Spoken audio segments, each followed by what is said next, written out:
Brasil assumiu compromissos internacionais com a política do meio ambiente. A COP 2001, essa conferência de Paris, e o Brasil está lá. E uma das metas brasileiras é de 15 milhões de hectares de integração lavoura-pecuária. A integração lavoura-pecuária entrou com força no Brasil, não porque o governo estabeleceu isso como uma meta para o meio ambiente. Entrou para valer porque ela é boa para o produtor, é boa para a pecuária brasileira e é boa para o meio ambiente. O Brasil não é poluente. A pecuária brasileira ela não causa nenhum problema em relação ao aquecimento global. Pelo contrário, está fazendo seu papel de forma exemplar.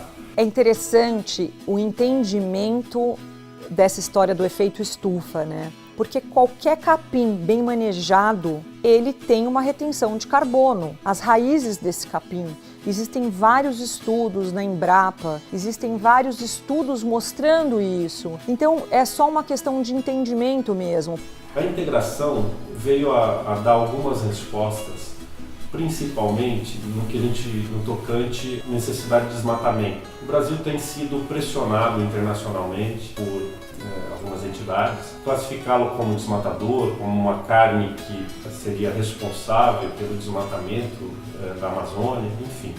A integração é um modelo de produção que é capaz de produzir 6 vezes mais do que um ambiente comum, um ambiente convencional de produção.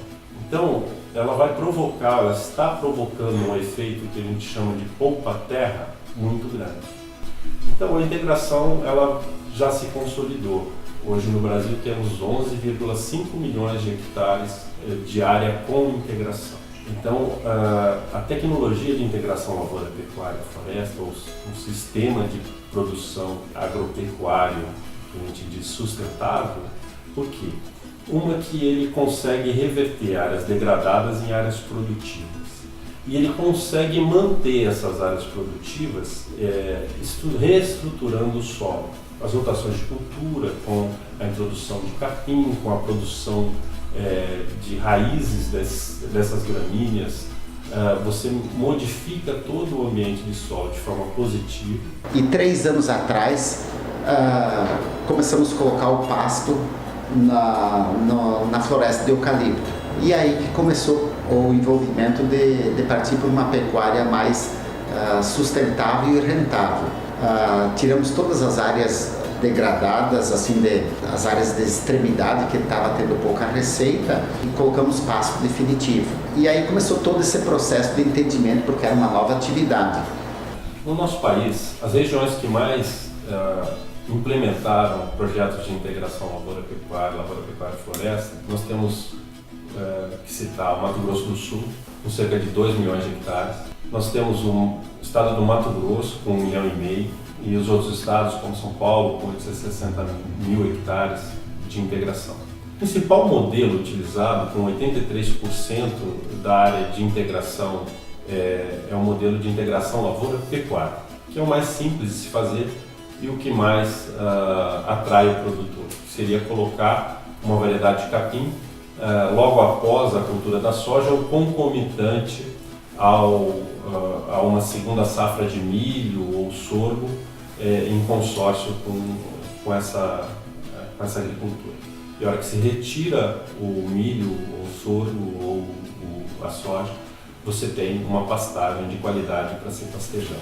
Então, na propriedade a gente trabalha muito essas questões ambientais. Temos 35% das reservas naturais na própria fazenda, e isso está localizado na beira dos rios, onde facilita bastante a questão da fauna e da flora. Os animais têm acesso com facilidade na água. E também 100% da nossa área de plantio é plantio direto. Há 12 anos a gente não remove mais o solo e trabalhamos assim bastante plantio direto na palhada. A integração lavoura-pecuária-floresta tem benefícios bastante interessantes. O principal benefício ao produtor é a geração de renda. Ela é capaz de gerar mais renda quando comparada com sistemas convencionais, como a pecuária propriamente dita. Em relação a números, existem propriedades que estão com renda 4, 5 a 6 vezes superior ao sistema convencional quando se coloca a integração lavoura-pecuária-floresta. Em relação aos benefícios para o meio ambiente, a gente já falou um pouco, mas o principal deles é que esse ambiente ele é sustentável do ponto de vista de não degradar solo, de manter fertilidade, de aumentar a fertilidade do solo e não ter erosão. Então nós temos, com o apoio da integração lavoura-pecuária, uma vantagem enorme. Você consegue, com a pecuária, aumentar a lotação das fazendas, aumentar a produção de carne por hectare e consegue ter um grande avanço com a precocidade, porque o que ajuda a precocidade é sempre ter comida. E com a integração lavoura-pecuária, você tem pasto fértil, pasto produtivo, pasto de alto teor de proteína durante o ano inteiro. O animal submetido a um ambiente com sombreamento pela floresta, ele chega, esse hectare com animais, chega a produzir 8 arrobas a mais por ano, quando comparado ao sistema pleno sol, sem sombreamento. Lá na fazenda, todos os pastos têm uma área de sombra, para que o gado tenha esse conforto térmico. Então todos os pastos foi plantado, além dessas áreas de reserva legal e das áreas de preservação permanente, foram plantadas árvores, um bosque, para que o gado possa ficar embaixo da sombra. Então existe uma preocupação realmente com todo o ecossistema. Então hoje a gente está contente de ter entrado na integração lavoura-pecuária, não só por questão de ter uma outra fonte de renda, mas para você ter mudado uma paisagem que a gente tinha. A pecuária nossa, a lavoura era áreas marginais com fertilidade sem rentabilidade. Hoje mudou, hoje você tem uma floresta, você mudou as questões ambientais, você mudou o visual todo. Nós temos um outro Brasil agrícola adormecido. Hoje nós cultivamos cerca de 58 milhões de hectares com grãos e temos 60 milhões de pastos degradados esperando por um projeto que reverta essas áreas degradadas. E a integração lavoura-pecuária-floresta tem feito esse papel.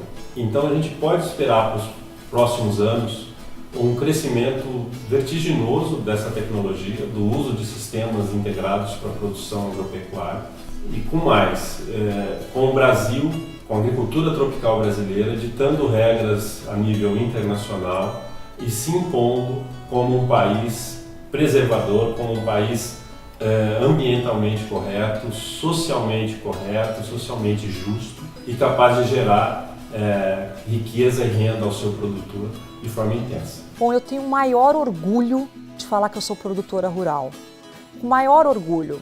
E eu acho que hoje a gente está quebrando muito tabu com essa história de ser produtor rural. Se a gente pensar que a gente está num país que 60% do nosso país é verde, com território verde, é muito orgulho falar isso. E de saber que nós, produtores rurais, nós temos assim o mérito e essa responsabilidade de preservação das nossas áreas, com áreas de preservação permanente, com áreas de reserva legal dentro da nossa propriedade.